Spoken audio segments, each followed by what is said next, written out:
Hey guys, welcome to Channel 2S, your home for Gunpla news, reviews, and more. I'm your host, Second Soundwave, and you've already seen the title of this video, so you know why I'm so excited right now, so I'm not going to waste any more of our time and just dive right in. So of course, our first and biggest story of the night is that the freaking premium Bandai web shop is coming to the United States.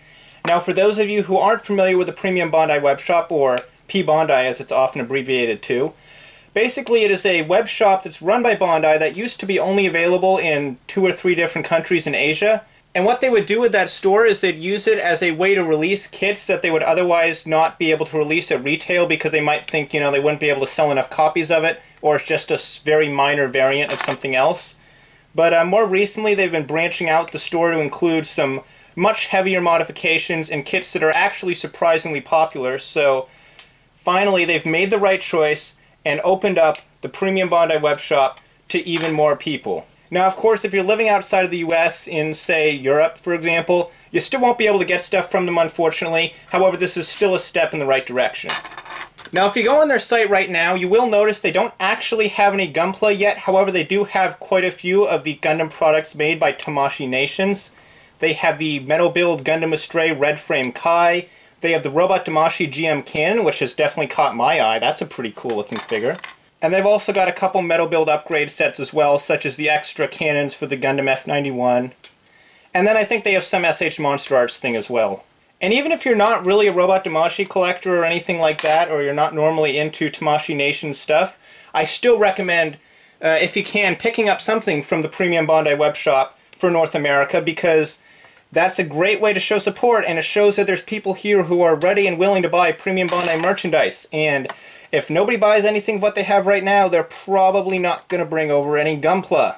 So yeah, I'm just going to leave a link to the store in the description below. You guys can go there and check it out. And now it's time to move on and talk about, well, appropriately enough, a premium Bandai model. Now this one is of course not in the US store yet, but this is the Master Grade Advanced GNX. We've seen a little bit of this already. This is our clearest image we've gotten of it so far, though. As you can see, there's a lot of new tooling here. It's got some new stuff on the head, I think some stuff on the shoulders as well. I don't actually have the pictures right in front of me here as I'm speaking, so I'm just going to talk for a little while and show you the pictures up on screen. It's a pretty interesting looking design, I guess, but I'm really not a fan of the Master Grade GNX mold, so I will probably not be picking this thing up. And that's really all there is to talk about tonight, so in just a moment I will return and we will start building the rest of the remaining parts for the Gundam Atlas. Hey, and we are back. So, to start building the sublegs, we're going to take this piece and plug them together, just like this. And then we're going to take this piece and just kind of push it down over the top and lock this all in. Then we're going to take the bottom of that arm, attach it to this piece right here, and then attach this piece over the top, just like this. So now it looks like this white piece and this yellow piece just kind of link up like this.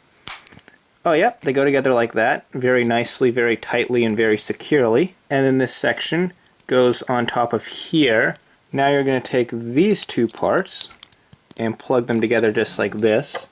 And then we're going to take this whole section, and this just looks like it plugs on underneath here just like this. And I have to say, when I first saw pictures of this kit, I thought there was going to be something on this, at least something, that would be stickers, but all the color separation here is provided by individual parts.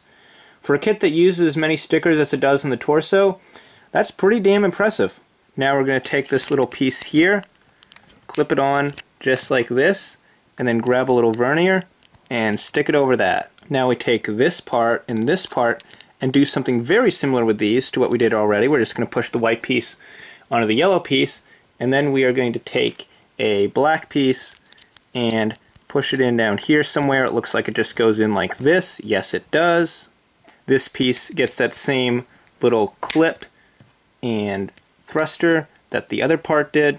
And now you take this piece and you put this ring over it and you grab the other section and you plug it in here just like this. And does this lock in? Let's see.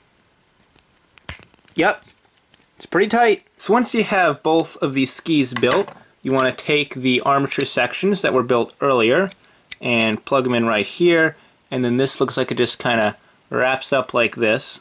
And now I just want to make a couple connectors by pushing together these two pieces and not taking that piece, but instead taking this piece and pushing them together just like that to make a little connector piece. And now this piece that we just built is going to go in this hole on the armature right here. And now it looks like all we have to do is just take those subarm sections and just plug them in to the hips where the waist skirt armor would normally be. And according to the manual, this is how they want you to put the pontoons on him.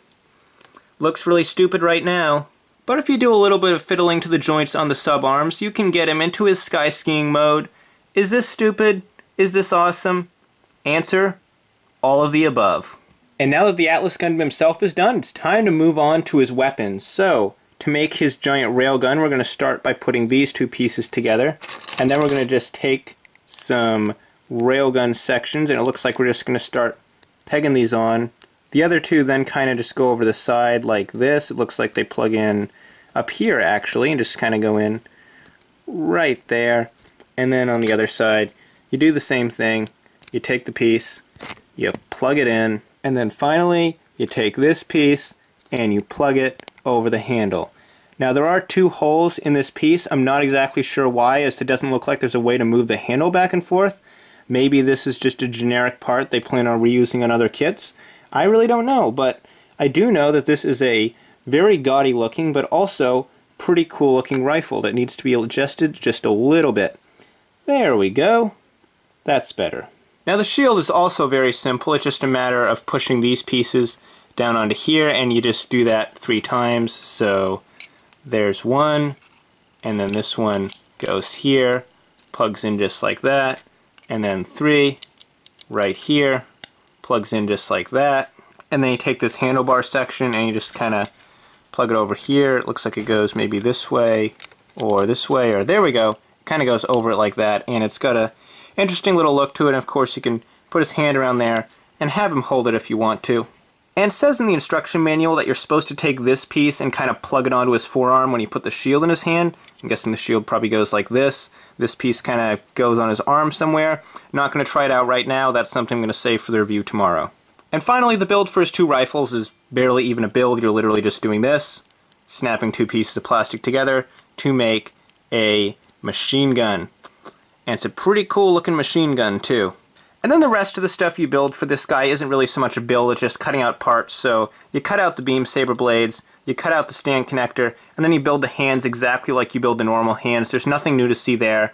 I already cut out the beam saber handles as well. They're already stored in his shoulders. I'm going to explain how that works tomorrow.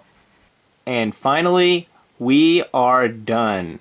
The Gundam Atlas is finally built, and tomorrow I will be reviewing this model kit.